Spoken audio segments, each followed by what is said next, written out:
My name is Paul McGuinness. I work for the BBC Visual Effects department. I've been working here for about 12 years. BBC Visual Effects covers every aspect of effects, everything from wind, fire, rain, through pyrotechnics to prosthetics, which is one of my specialities. I make small prosthetic pieces like bruised eyes for an actress to wear, right up to complete dead bodies for pathology scenes. And when I have to do something like a dead body, I will have an actress or actor come in to me and I'll take a complete cast of them. If they are to be seen completely nude, they will have to have a complete body cast done. And in order to do that, I use stuff called alginate, which is this stuff. This is a dried out one. This was done yesterday, so it started to dry out. It's basically dental alginate, which dentists use to take mouth casts. But I use it in much larger quantities. I cover your entire body with it. Once you've done the cast like this, you fill this with plaster and you get a positive out.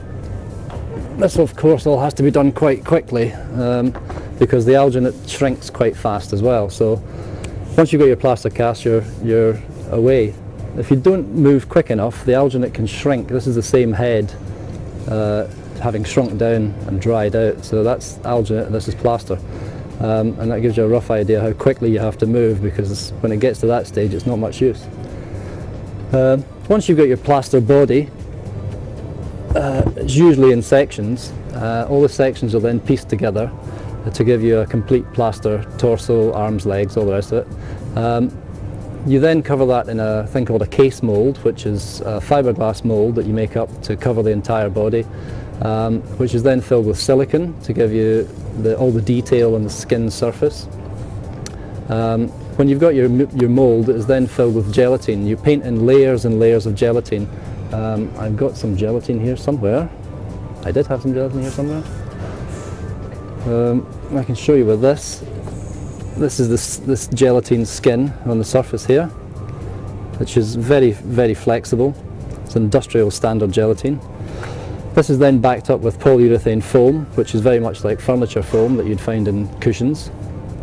Once this is out, hair is punched into the body, so you have individual hairs are punched in using a needle, which is a tiny little needle with the eye cut in half, so you have a fork. But when you've got the fork, whoops, you take your individual hairs, you lay them on and punch them into the surface. This can take a very long time, as you can imagine, as there are thousands and thousands of hairs in every couple of inches of head. This is especially onerous task to carry out if you're doing a male body, because not only do you have hair on their head, but you also have beard stubble, which is done in exactly the same way.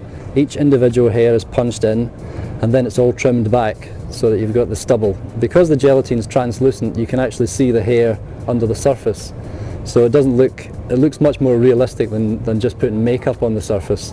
So it's a much nicer way of doing it. This one's obviously been slightly beaten up, but I can give you a rough idea of what he would have looked like. This is one of his eyes. Once his eyes is in, he starts to look a bit more real. Again, the eyebrows are punched. In this case, he had just a little piece of wig on because he was very, very dead, and that was him. Once the body's been finished off and the hair has been punched into it, the next stage is to go into makeup. I'm basically putting on something here which is called hypostasis. You have to know a little bit about what goes on with a dead body, and this is one of the normal things that happens, and that is that the blood all settles out to the lowest level and it gives you a sort of red line. It's like a tide mark that runs around the entire body. This is just done using normal grease makeup. I paint this on.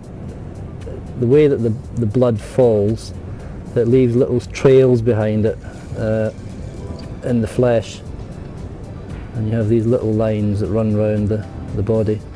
I also put on anything else that might be called for in the script. If there's any what's called marbling. If the body's been lying around for any longer, you get a different sort of effect, which is that the blood vessels will start to darken, and you get this very marbly sort of pattern, which is done like this. I sometimes airbrush this on using liquid makeup, which is a slightly different technique, but this is quite a quick way of doing it. It's just put on and smudged in, and it starts to look like the veins under the surface. Because the gelatine's quite translucent, the makeup tends to sink into it, and it starts to look as if it's actually under the surface. You also put on any other skin artifacts. If it's an old person, you may have liver spots or heavy creases, heavy lines that you would have to make up to make them look a bit more convincing. But anything like freckles or moles are things that you put on with makeup afterwards. And that's about it for makeup. Once all that makeup, hair punching, gelatine work, fiberglass work is all complete, the body should look as absolutely real as possible. It should horrify and shock you, but just remember, it's not real. It is only those components. It's only gelatine, fiberglass, hair, and when those things are cut into, when those gelatine bodies are cut into and those fiberglass ribs are cut through, those lungs and hearts and brains that are all taken out are also all gelatine and not real either. So the complete body is as complete as I can make it, is as real as I can make it, just to make you as frightened as I can make you.